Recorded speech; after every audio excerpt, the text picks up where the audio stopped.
You guys are true citizens. I mean, you're going to be the hardcore voters this year that will always vote if you sat through all of this all night.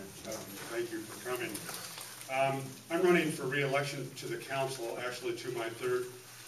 We went to grade school together. I wondered about that when I saw you. You don't have the same last name as in grade school? Did it really? Oh. I remember the first day.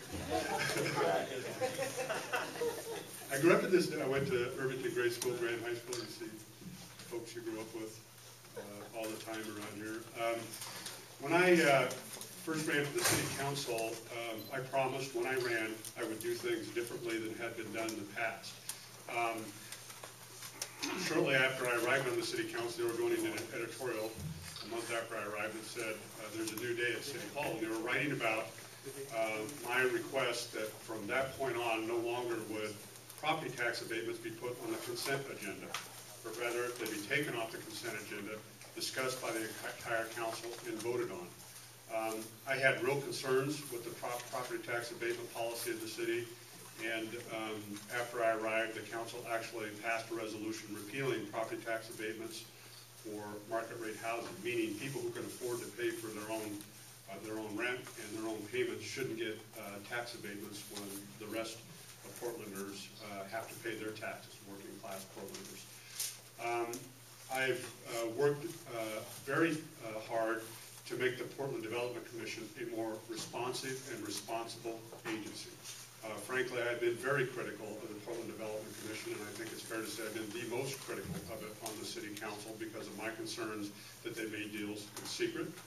And I don't think that's just a concern, I think that's a fact. Because, for instance, they denied the city auditor the ability to look at their books as the elected city auditor, saying he had no authority to do that, and that motivated me to work with the council to get a ballot measure on that the voters passed last year, requiring that the budget of the Portland Development Commission be approved by the Portland City Council. And the effort is to open that agency up, make it more transparent, and make sure that money that they spend, which is your money, taxpayer money, be spent appropriately and be accounted for and be done in a way that anybody can look at and understand. I've been given a number of assignments since I've been at the city. The one that I've enjoyed the most is the Portland Water Bureau. And the reason I've enjoyed that the most is because it has allowed me to do things that I think haven't been considered in the past. For example, in Portland now there are 5 parks that are open spaces for Portlanders that used to be fenced off from the public. For instance, out in Hazelwood, there is 5 acres that was fenced off from the public that was virtually surplus land by the Water Bureau, but needed as backup land, that I had the fence taken down, had a walking path put in, a community garden is being installed, we have picnic benches there. There was a vacant building on the site that I had remodeled and given to the Northeast, not the Northeast Coalition, but the East Portland Coalition of Neighborhoods now operates their office out of there for $1 a year. They used to pay over $2,000 a month for space. They now occupy it for $1 a year. For me, that's connected. There are 5 of those parks in Portland now that didn't used to exist before I got the Water Bureau. For me, that's what my job is, to make sure every day I go to work, and I believe every day that I've been on the council till now, what I've done is make sure I'm working for average people, working class people, making sure that I'm doing things that are in your best interest. It may not necessarily be in a downtown developer's best interest, but it's certainly in the neighborhoods and the citizens' best interest. So I've got 1 minute. I just soon answer questions. Yes? What happened with our sewer rates? Why do we have such high rates?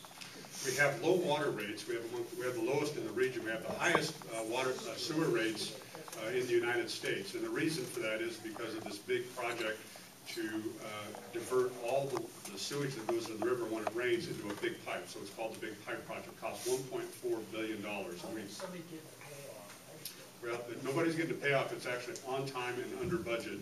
It's very expensive. It's a huge public works project, and it needs to be done to protect the river from being polluted, killing fish.